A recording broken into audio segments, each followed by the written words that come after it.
इस्लाम को देखो ना कितनी बरक रफ्तारी से पूरी कायनात में पहुंचा है। और रसूलुल्लाह सल्लल्लाहु अलैहि वसल्लम के दुश्मन कितने थे?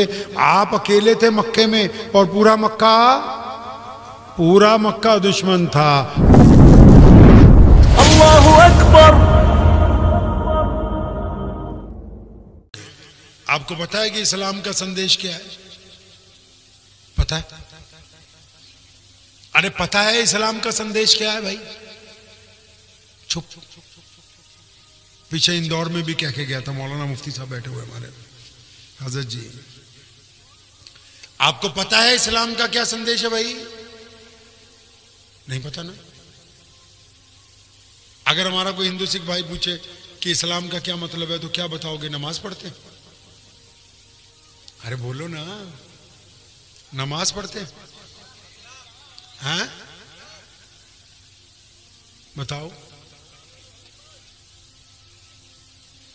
अब मैं तुम अलग अलग बंदे बोलो। मैंने पहले कहा आज जलसा नहीं हो रहा, आज सिर्फ बातचीत हो रही है, याद रखना बात। मौलवियों की तनख्वाह कितनी तुम्हारे यहां?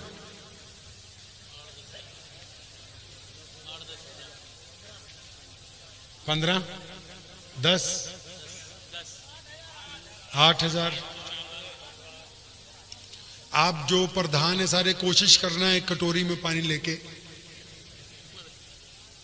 अगर उसमें डूबने की कोशिश करें। अब बात तो आपको पूरी पता होती, लेकिन वो कहावत है ना भी जिन्ना गुड़ पाओगे मिठा है जी। अब मुझे तो लगता है मौलवियों के साथ साथ बाकियों की भी हालत खराब है यहां पे। ये इसलिए आप इसको हंस रहे हैं, ये इसलिए कह रहा हूं कि हमको मोबाइल कंपनी का चाहिए। किसका? कंपनी का। कार, जुगाड़ू कार खरीद लोगे? साढ़े पंजाब चो पीटर रेड़ा कहने सी, रेड़ा आगे इंजन रखा होता है ना, उसमें आरसी उर्सी कुछ नहीं होती, बस एक इंजन रखा होता है, 4 टायर लगाए होते हैं, बस हवा में ड्राइवर होता है। तो कोई खरीदेगा उसको? मोबाइल कौन सा चाहिए जी? कंपनी का। गाड़ी? अरे बोलो भाई, कंपनी की। कपड़े, जूती, तो दीन इस्लाम। केला बेचने वाला भी कह रहा है जी मैं फतवा दूंगा। डॉक्टर साहब भी कह रहे हैं मुझे ज्यादा इस्लाम का पता है। इंजीनियरों का और बुरा हाल हो गया था जी, हम बताएंगे इस्लाम क्या है। चौधरी है जिसके पास अल्लाह ने पैसे ज्यादा दे दिए, वो कहता जी मुझे पता है इस्लाम क्या। यानी बाकी चीजें तो आपको ब्रांड की चाहिए और मजहब लोकल चाहिए। जब तक मजहब भी ब्रांडेड नहीं होगा, समझ लो ये बड़ी कीमती बात है। किसी ने कहा नीम हकीम खतरा जान, नीम हकीम खतरा जान, नीम मुल्ला खतरा ईमान। अगर हकीम एमबीबीएस डॉक्टर नहीं है और सड़क पे ही बैठा टेंट लगा के, तो जो पुड़िया बना के देगा, या गाड़ी चल पड़ेगी या गाड़ी निकल जाएगी हाथ से। इसी तरह जो धर्म के ठेकेदार हैं, अगर वो अच्छे पढ़े लिखे होंगे, सूझवान होंगे, समर्थ होंगे, वो तो अपना मजहब समझाएंगे, दीन समझाएंगे। और अगर वो सिर्फ उन्होंने पहनावा पहना होगा तो फिर मजहब खतरे में है, इस्लाम खतरे में कह के फिर एक दूसरे से लड़वा सकते हैं, दीन नहीं समझा सकते हैं। सुनो मोहम्मद सल्लल्लाहु अलैहि वसल्लम ने क्या किया। उन्होंने 2 बातें कही, फरमाया अल्लाह और उसके रसूल पर ईमान लाओ। तो पूछा लोगों ने कि या रसूलुल्लाह सल्लल्लाहु अलैहि वसल्लम आपके रब पर और आप पर ईमान ले आए तो फिर हमें क्या करना होगा। तो उस वक्त तक नमाज नहीं आई थी, अभी रोजे फर्ज नहीं हुए थे, अभी हज नहीं आया था। तो मेरे और आपके प्यारे नबी मोहम्मद सल्लल्लाहु अलैहि वसल्लम ने कितनी खूबसूरत बात कही। फरमाया जो अल्लाह और उसके रसूल को मानता है उस पर लाजिम है कि वो दुनिया के तमाम इंसानों को बराबरी का दर्जा अता कर देगा। इस्लाम कहते हैं इसको है सलामती। जो खुद भी इज्जत से जिए, दूसरे को भी तस्लीम करे कि वो आदमी अपने रंग रूप, जुबान, अपने मजहब, अपने कायदे, अपने कानून के मुताबिक एक जीती जागती तस्वीर है। हम अपने ऊपर कायम रहेंगे, वो अपने ऊपर चलता रहेगा। ये इस्लाम का वो पैगाम था जिस दिन मोहम्मद सल्लल्लाहु अलैहि वसल्लम ने कहा था ना कि अब मैं आ गया हूं, अब कोई गोरा और काला नहीं आपस में फर्क करेगा। अब कोई अमीर और गरीब, अब अमीर और गरीब आपस में फर्क नहीं करेंगे। अब ये जात और बरादरियां सिर्फ नाम पहचान के लिए बना दी गई हैं, कोई इन पर रह के अपने आप को इतराएगा नहीं। अभी हम यहां बैठे हैं, जहां बैठे हैं, मिसाल के तौर पे आपको समझा रहा हूं।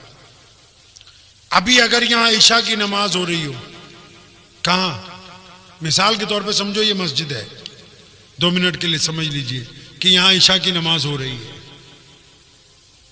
ये सब मौलवी बैठे हुए हैं, आप भी बैठे हुए हैं। सारी दुनिया की मस्जिदों में ऐसा ही होता है जो मैं आपको समझाने लगा हूं, ताकि आपके पल्ले बात पड़ जाए कि हमारे नबी सल्लल्लाहु अलैहि वसल्लम ने कितना बेहतरीन सिस्टम बनाया। अभी अगर यहाँ इमाम साहब खड़े होते और पीछे मुअज्जिन कहता अल्लाहु अकबर अल्लाहु अकबर, और फिर इमाम साहब नियत बांध लेते अल्लाहु अकबर कह के, हैं जी, आप सब भी पीछे सफे बना के नियत बांध लेते, हैं जी। आज आपने मुझे मेहमान खुसूसी बुलाया ना, अरे खास मेहमान बुला के बुलाया ना। अब अगर यहां नमाज हो रही होती और मौलाना नमाज पढ़ा रहे होते, आप लोग सफे बना लेते, तो अब अगर खास मेहमान या कोई खास वजीर या कोई खास मुसलमान आदमी या कोई खास चौधरी मुसलमानों का एक रकात होने के बाद आता, तो उसको जगह कहां देते बताओ मुझे, कहां देते जगह भाई? पीछे देते ना।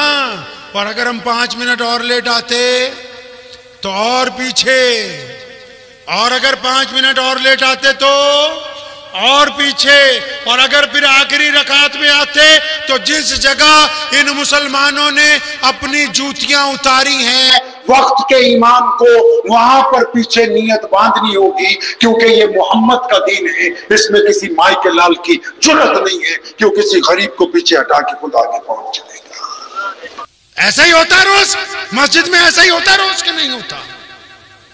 अरे मस्जिद में 5 वक्त ऐसा ही होता है कि नहीं? मस्जिद को जमीन खरीद के देने वाला लेट आता है तो पीछे नमाज पढ़ता है, मस्जिद का इमाम कई बार लेट आता है तो पीछे नमाज पढ़ता है, कोई शेखुल हदीस लेट आता है तो पीछे नमाज पढ़ता है। मोहम्मद सल्लल्लाहु अलैहि वसल्लम ये बात कह चुके हैं कि अगर कोई गरीब का बच्चा, चाहे उसका रंग रूप काला हो, अगर वो कुरान अच्छा पढ़ता है और उसकी तरबियत अच्छी हुई है, तो तुम जितने सैयद हो, जितने पठान हो, तुम पीछे खड़े रहोगे, उस गरीब का बच्चा पहली सफ में इमामत के मुसल्ले पर खड़ा होकर नमाज तुम्हें पढ़ाएगा। ये सिर्फ इबादत नहीं है, ये मजहब सिर्फ इबादत नहीं है, ये सलीका है दुनिया को जीने का। पता है आपको, जब मोहम्मद सल्लल्लाहु अलैहि वसल्लम ने मक्के में पहले दिन ये कहा था कि ये काला बिलाल और ये अबू बकर शहजादा है। बिलाल कौन है? गुलाम। अबू बकर कौन है? शहजादे। बिलाल कौन है? कपड़े फटे हुए। अबू बकर कौन है? कीमती लिबास पहनते। बिलाल कौन है? बिल्कुल काले। अबू बकर कौन है? बिल्कुल गोरे चिट्टे। मोहम्मद रसूलुल्लाह सल्लल्लाहु अलैहि वसल्लम ने कहा कि बिलाल मेरा सहाबी या अबू बकर मेरे सहाबी हैं रज़ियल्लाहु ताला अजमाइन, कि आज के बाद मैंने इन दोनों को आपस में भाई बना दिया। क्या बना दिया?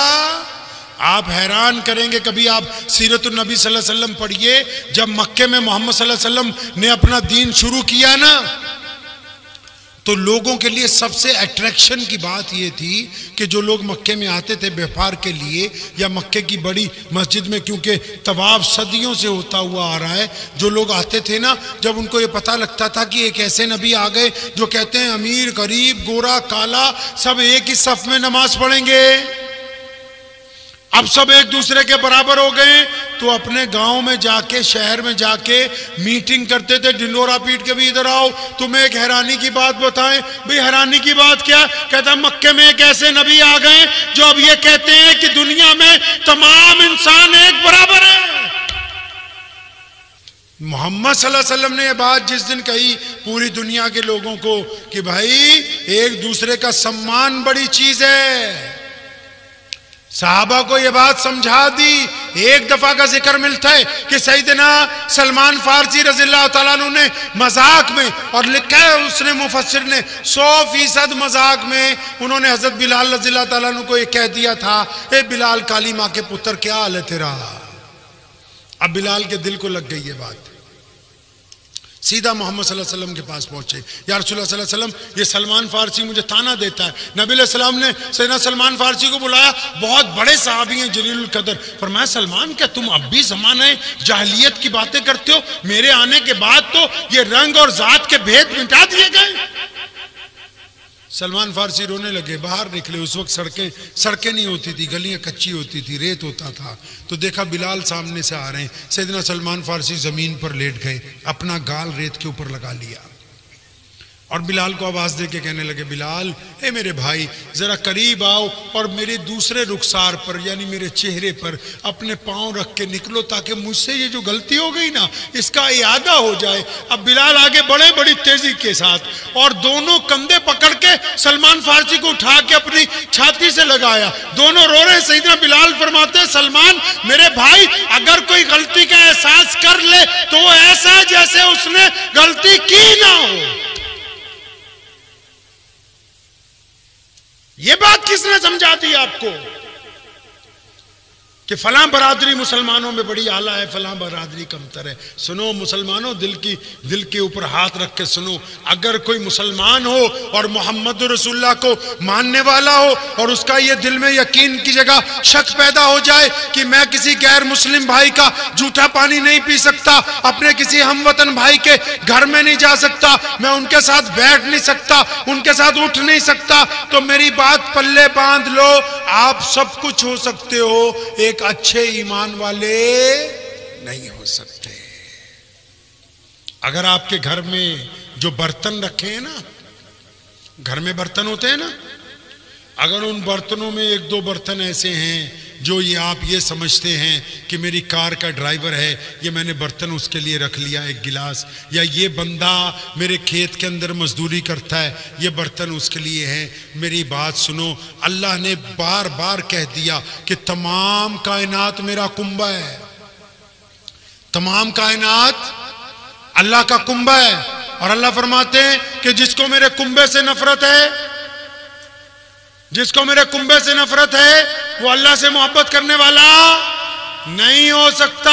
वो जो इंसानों से नफरत करता हो, जिसको ये वहम हो गया कि मेरा मजहब अच्छा है दूसरे का मजहब कमतर है, जिसको ये वहम हो गया कि मेरी बरादरी अच्छी दूसरे की बरादरी कमतर है, और वो जितनी मर्जी तस्बीहां करता रहे, जितने मर्जी सजदे करता रहे, जब तक अल्लाह की मखलूक से मोहब्बत नहीं करेगा उस वक्त तक मसला हल होने वाला नहीं है। इस्लाम को देखो ना कितनी बरक रफ्तारी से पूरी कायनात में पहुंचा है। और रसूलुल्लाह सल्लल्लाहु अलैहि वसल्लम के दुश्मन कितने थे? आप अकेले थे मक्के में और पूरा मक्का दुश्मन था। और आज कायनात में सबसे बड़ा दीन किसका है? मोहम्मद रसूलुल्लाह का, क्योंकि उन्होंने अपने किरदार को बेहतरीन बनाया। मुझे उम्मीद है कि आपको ये वीडियो पसंद आई होगी। अगर पसंद आई हो तो ये आप अपने दोस्तों के साथ शेयर करें और इस चैनल को सब्सक्राइब जरूर करें।